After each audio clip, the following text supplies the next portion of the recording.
So this is Adventures in Photography for FanX Fall 2019 right here in Salt Lake, formerly known as Salt Lake Comic-Con. I think we're still calling it Comic-Con, but let's hit up an intro.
Alright, again, I'm horrible about talking to the camera for Adventures in Photography because I'm just taking all the pictures. I do have some points about some of the shots we got yesterday. I have some stuff planned for today as far as getting playing with my second camera body that I brought that I haven't really used yet. But so far, right now actually, we're in day 3. Right now, really not a lot that I have time to talk about. I am going to be shooting some more pictures though, and trying to get architecture photography and all kinds of stuff has been happening, and I just don't have the time to talk. So yeah, here, let's go take some more pictures.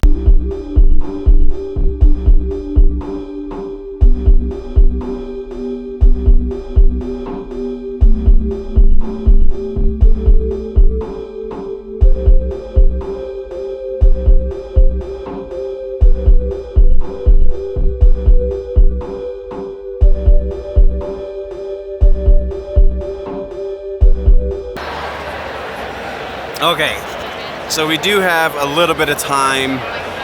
The Twisted Tunes panel is going to be on the other side of that wall that's right there, right behind me. So all I got to do is go around this room and get in line. But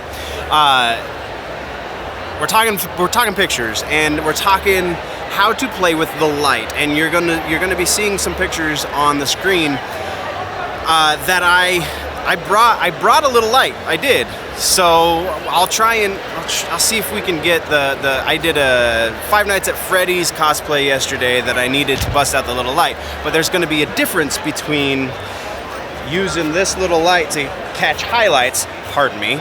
There's going to be a difference between using this little guy to catch highlights versus using the natural light that's coming in the sun, or in the ceiling. So they have some sunlights in here, and when you're walking down the main hall, which is just behind the camera right over here, when you're walking down that main hall, there's some really great spots that bring in a lot of sunlight. And that's how I shot these two Spider-Men. It was a little bit weird to compensate for the light, because when you're exposing, if you compensate too much for that light, then you lose everything in the shadows.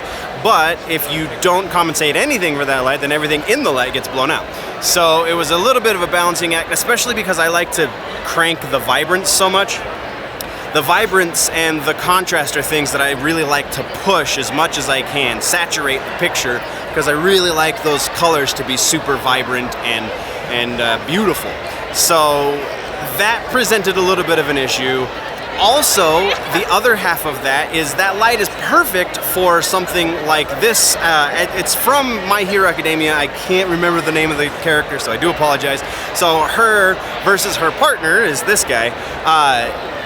She was a little bit easier because she had her face up. She's up here, whereas he had his head down, so I had to, in camera, I compensated for the shadow, so I was exposing his face properly and everything else was kind of blown out, and then kind of brought some of those blowouts back in post. But it's in the convention hall, because you can't bring, well, you theoretically can, but you're not going to, because it's so cumbersome. You're not going to bring all your giant lights, and you're not going to have the perfect situation, so you got to work with what you have. And that's kind of the best way to do it, is find that light and then expose for the light, and let the darks kind of be a little too bright, because you can always drop those down in post without losing any quality in your picture. But if you have to bring up shadows, that's when you're going to introduce a lot of noise. So that's kind of where that is.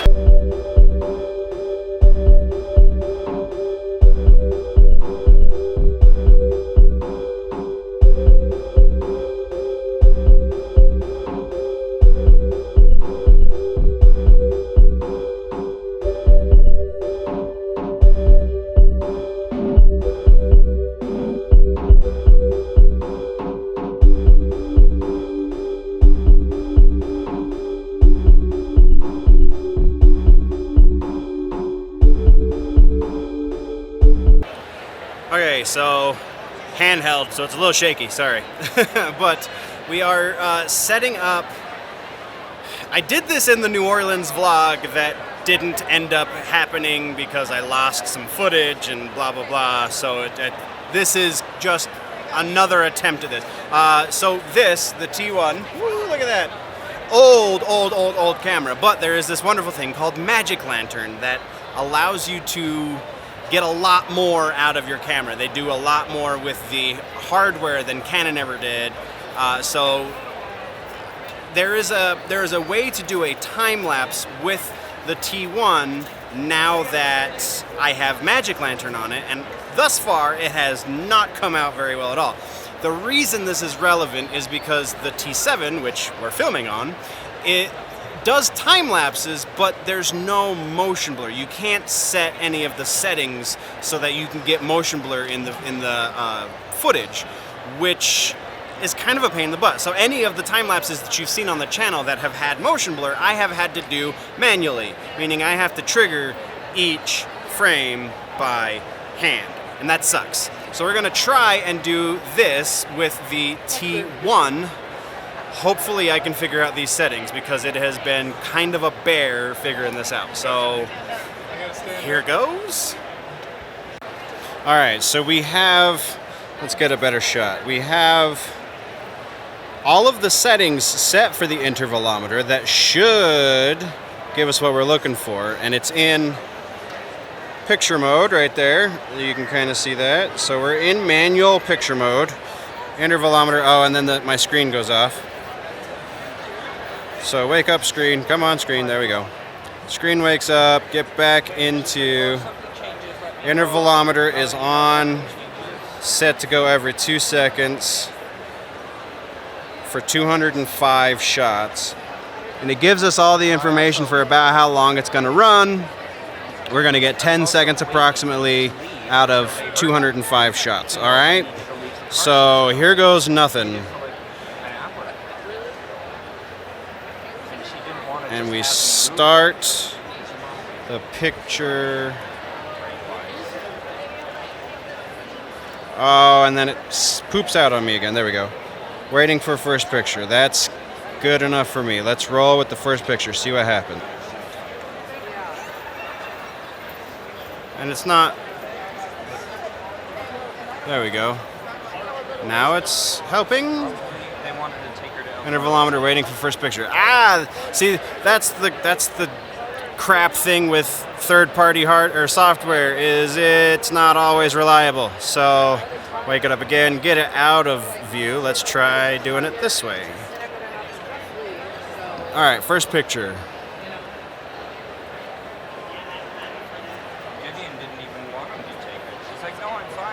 Interval time too short. This is what it did to me last time. All right, let's try this again. Okay, so it said, let's get back into the intervalometer. Intervalometer said to disable, because apparently I had the stabilization on the lens. So now lens stabilization is off. Where'd it go? Right there. Lens stabilization is off. It also said to slow down the shutter speed. I don't know why I had my shutter speed so high, but now shutter speed is at 15th of a second. Aperture, ISO to compensate, so that should be what each image looks like approximately. And then intervalometer is on again, so now let's try it one more time. Like, why is she cradling that Pikachu toy so closely? And then error thrown.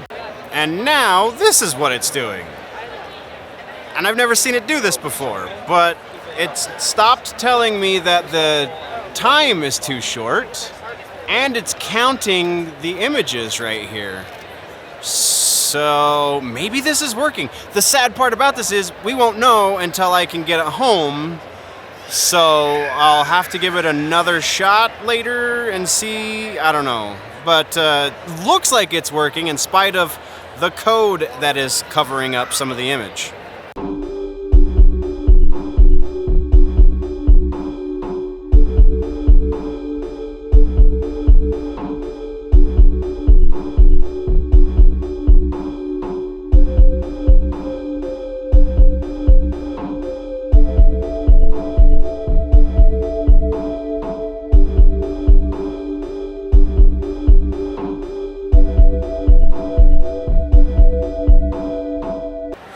Alright, so it stopped for some reason. Let's get a little better, zoom in a little better. And then, so I started it back up, and it's not giving me that code. It still told me that the interval time was too short for the first 2 or 3. Oh, as I fall over. It still told me that the first 2 or 3, the interval time was too short.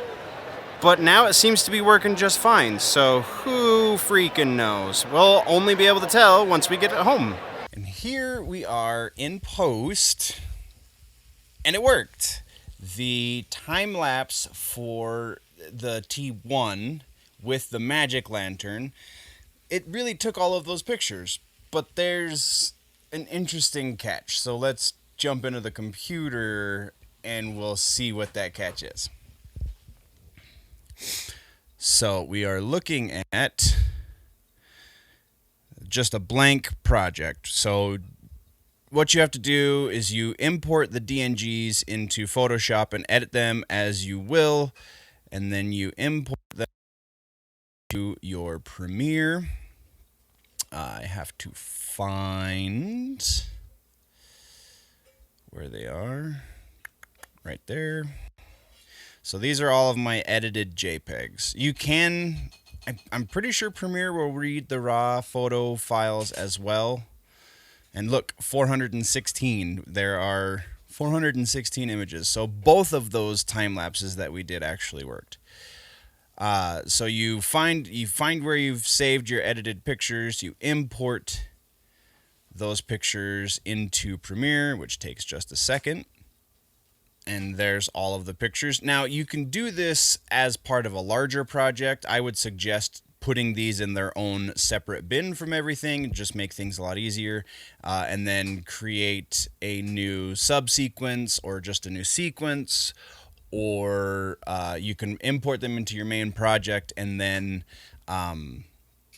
nest them into a nested sequence. However you have to get them into their own sequence. That is the goal. So we are going to, oh, and I skipped a step.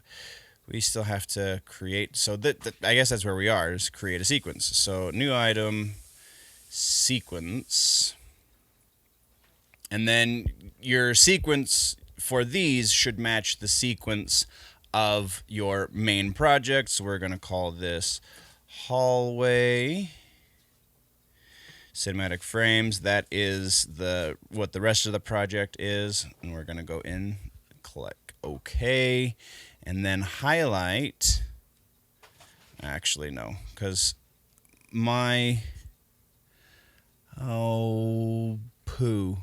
Is that right? Yeah, that's right. Okay. Because the first few images, remember, were black, so we didn't edit those. But so we start here. Go all the way down to number 416. Oh, and I'm not holding shift. There we go. Now hold shift and do all of them. And then you want to grab and drop that way. And then we've got an interesting issue here. So before we can deal with this, though, we have to make these all one subsequence. So if we zoom in,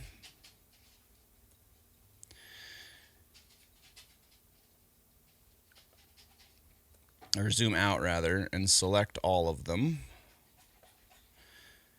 and then we zoom in and we right click, speed duration. This is where you edit. Ideally it would be a single image per frame, so you go 0.01 or just 0.1, I guess 0.1, and that makes, I always forget to do that, speed duration, ripple edit, there we go, and then just 0.1, and that makes everything into one frame. I tend to like to do it a little bit differently.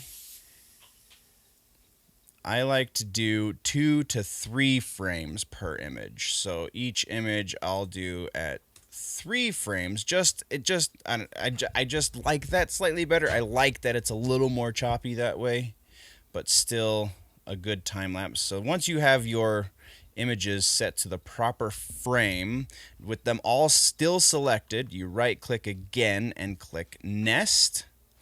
Again, just like if you were doing this in something else, this is just the hallway sequence was my quote unquote main sequence, and now this nested sequence is going to be we're going to treat it like a video file. So in the nested sequence, we'll just leave it at nested sequence 1. Now we can deal with this weird squish that we have here. Also, this we'll go into the editing tab so you can see it.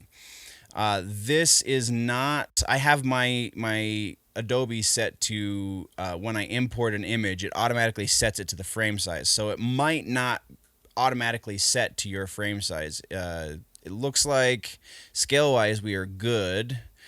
Unclick the uniform scale because that is the issue, and then you take that height and just raise it up until it fills the frame. 140 it looks like. Let's see.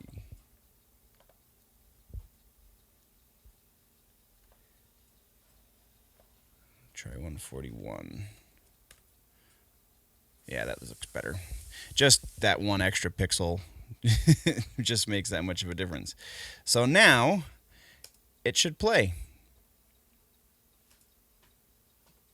And then you just export according to however you need to export. But yeah, everything, I mean, my playback is set to 1/4, so the image quality degrades, but it still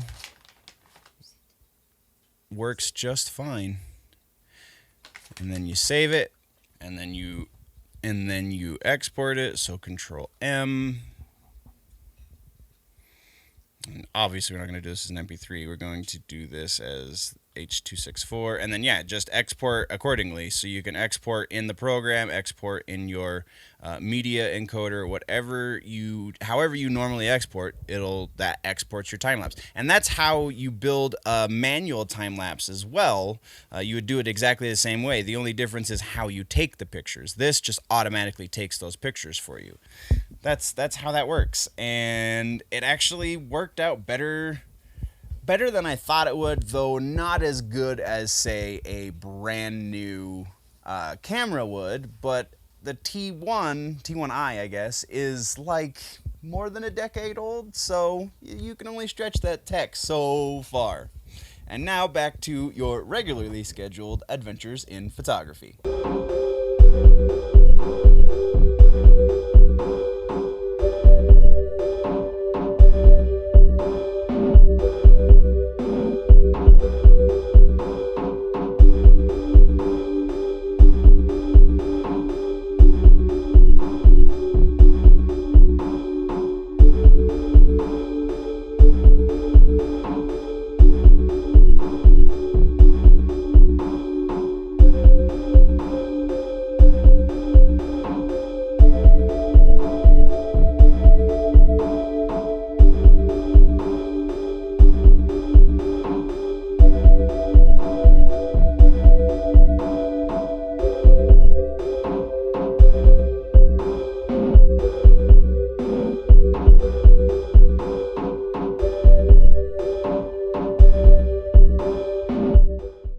So hopefully at this point we have seen whether or not those experiments in time-lapse photography have come to fruition. Hopefully they have. You know better than I do, because there should have been a cutaway explaining whether or not it worked or not. So that being said, that is what we have for this adventure in photography, guys. They're gonna keep coming, so as we continue doing cons and going around places, I will make the announcement that, hey, this is what's happening, we're gonna do an adventure, what should I shoot? And then I'll try and do that and explain how I got the shots and so on and so forth. So leave those comments down in the comment section. I don't know, man, this was a tricky one to do, just because that Magic Lantern program is great, but is difficult.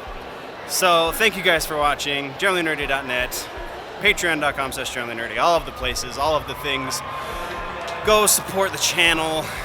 There's boxes going to be on the screen here in a second, but before you click on any of that stuff, always remember that if it's generally nerdy, it's probably here, and sometimes we take pictures.